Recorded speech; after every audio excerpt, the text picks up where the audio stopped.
Life is full of obstacles, right? But show must go on. Life জীবন তো চলতেই থাকবে। And I really think whatever happens in our life, we have two options. Either face the problems positively with a smile on your face or get depressed with negativity. But I really love to suggest you to be very positive because it makes people stronger. Hi everyone, how are you all? I hope you are doing great. I am Keya Bairagi and I welcome you all to my channel. যেখানে বাংলা এবং basic থেকে ইংরেজি শেখানো হয়। I hope thumbnail দেখে তোমরা বুঝেই গেছো যে আজকের ভিডিওটা মোটামুটি হার্টফুল সেন্টেন্স নিয়ে, যে কেউ আমাদেরকে হার্ট করেছে বা আমরা হার্ট হয়েছি, আমাদের খারাপ লেগেছে, আমরা দুঃখ পেয়েছি, কথার মাধ্যমে ফুটিয়ে তুলতে পারি বা সামনেওয়ালাকে সেগুলোকে কিভাবে বলতে পারি। But I really think whatever happens in our life we have two options, either face the problem positively with a smile on your face or get depressed with negativity. But আমি suggest করব যে এটাকে positively আমাদের দেখা উচিত because it make people stronger. তো চলুন এরকম কিছু সেন্টেন্সেস আমরা দেখে নিই যেখানে আমরা বোঝাতে পারবো যে আমরা সত্যি হার্ট হয়েছি। তোমার কথাগুলোর জন্য আমি সত্যি খুব কষ্ট পেয়েছি। You hurt me deeply with your words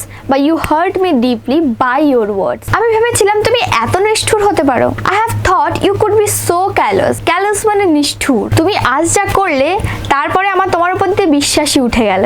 your action have shattered my faith in you. Shattered মানে বন্ধ হওয়া, শাট ডাউন, শ্যাটার্ড এগুলোকে আমরা বন্ধ হওয়ার সময় বলে থাকি, right? So your action have shattered my faith in you.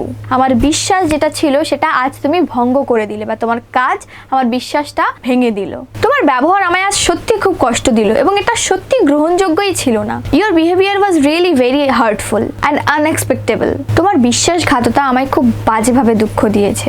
বিশ্বাসঘাততা, কেউ যখন আপনাকে চিট করছে, কেউ যখন আপনাকে ধোকা দিচ্ছে, তখন সেটাকে ইংরেজিতে বলা হয় বেট্রায়াল। তো your betrayal has wounded me deeply. Wounded মানে আমরা কষ্ট দেওয়া, দুঃখ দেওয়া বা আঘাত করা। এই ক্ষেত্রে কিন্তু আমরা ওন্ডেড কথাটা কিন্তু বলতে পারি। আমি কখনো কল্পনাই করতে পারিনি যে তুমি আমায় দুঃখ দেবে। I never imagined you would be the one who hurt me. তুমি যা যা আমায় বলেছিলে এখনো আমার মাথায় ঘুরপাক খাচ্ছে, বা তুমি আমায় যা যা বলেছিলে এখন আমার মনে আছে কথাগুলো। এটাকে ইংরেজিতে কিভাবে বলবো? Your hurtful words are still ইকুইং ইন মাই মাইন্ড। আমি তোমার উপর বিশ্বাস করেছিলাম কিন্তু তুমি তো আমায় ঠকিয়ে দিলে। এটার ইংরেজি কি হবে?